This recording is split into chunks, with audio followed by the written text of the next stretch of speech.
उधर दुनिया के दो ताकतवर मुल्कों इजराइल और ईरान के बीच तनाव चरम पर है। दोनों देशों के बीच कभी भी महायुद्ध शुरू हो सकता है। इजराइल पर ईरानी हमले के बाद 5 बार वॉर कैबिनेट की मीटिंग हो चुकी है। कैबिनेट ने तय किया कि ईरान को सबक सिखाने के लिए जवाबी कार्रवाई की जाएगी। हालांकि अब तक इस बात की जानकारी नहीं है कि इजराइल किस तरह और कब पलटवार करेगा। ईरान इजराइल के बीच चरम पर तनाव, दोनों देशों के बीच कभी भी शुरू हो सकती है जंग।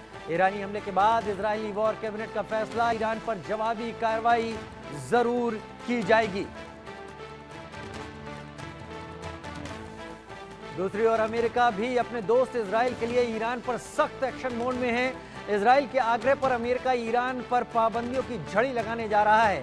अमेरिका का कहना है कि ईरान पर जल्दी ही पाबंदी लगाई जाएगी। अमेरिका के इस कदम से ईरान बौखला गया है। ईरान पहले ही अमेरिका को चेतावनी दे चुका है कि अगर उसने दखल दिया तो वो चुप नहीं बैठेगा। ईरान के पास दुनिया की सबसे ताकतवर सेनाओं में से एक इस्लामिक गार्ड कॉर्प्स के अलावा आतंकियों की फौज है जो उसे बाहरी खतरे से बचाते हैं। इस्लामिक गार्ड कॉर्प्स ने ही इजराइल पर बीते दिनों ड्रोन और मिसाइल की बारिश की थी।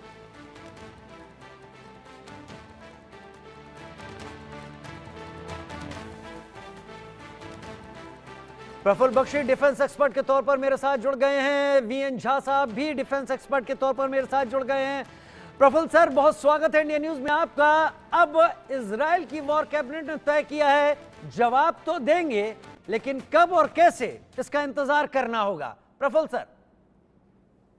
Thank you. मेरी आवाज आ रही है? जी, थैंक यू वेरी मच। अब ये जो आप जिस चीज की लड़ाई का जिक्र कर रहे हैं, एक्चुअली ये लड़ाई तो बहुत पहले स्टार्ट हो चुकी है।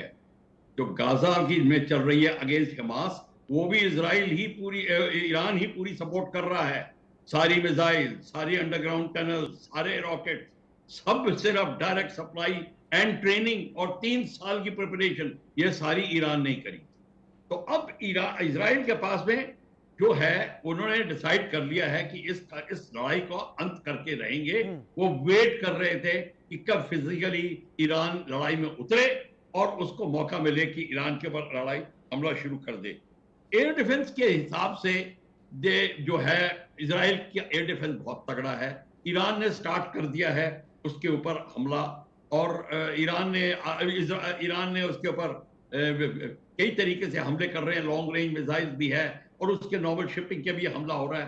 पर जो एयर डिफेंस सिस्टम जो इजराइल का है वो बहुत तगड़ा है। ड्रोन सिस्टम है, ट्रिपल लेयर सिस्टम है, और आयरन डोम सिस्टम है, ट्रिपल लेयर सिस्टम है। ये एयर डिफेंस सिस्टम ईरान का इतना तगड़ा नहीं।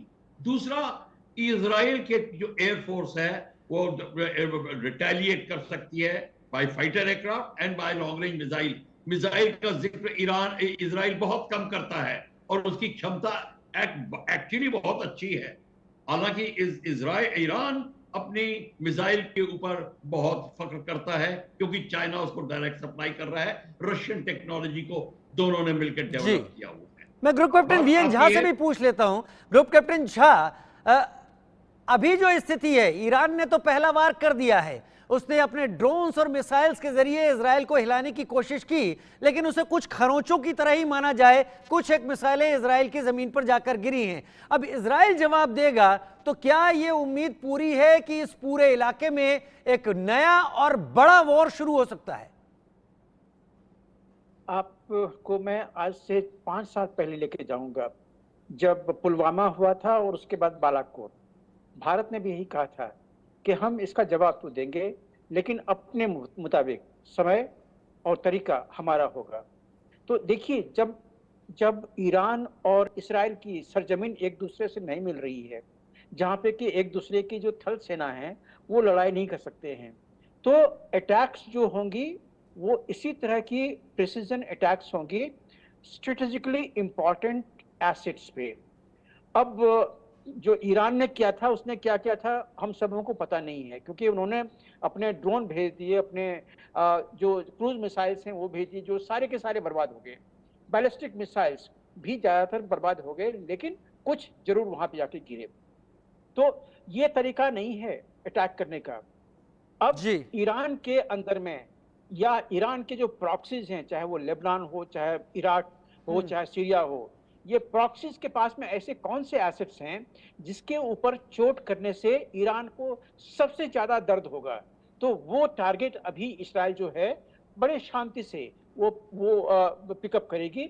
ईरान के अंदर में घुस के मारने का तो जो है कि घुस के मारना ये अलग वर्ड है, लेकिन ईरान के अंदर में स्ट्रेटेजिकली इंपॉर्टेंट लोकेशंस क्या क्या हैं, उसके न्यूक्लियर एसेट्स हैं, उसके जो रिपब्लिकन गार्ड के जो हेडक्वार्टर्स हैं वो हैं, और जो प्रॉक्सी है जहाँ पे कि चाहे लेबनान में हो, चाहे वेस्ट बैंक में हो, चाहे शायद सीरिया में हो, वहां पे अटैक भी पॉसिबल है। क्योंकि अगर मान लीजिए आपने 100 मिसाइल भेज दिए ईरान में, उससे अगर 100 बिल्डिंग उसके गिर गए, मतलब सर इतना है कि घाव गंभीर अब ईरान को होंगे और उसका ईरान को इंतजार करना होगा। समय थोड़ा कम है। बहुत शुक्रिया आप दोनों हमारे साथ जुड़े, इस बात को इस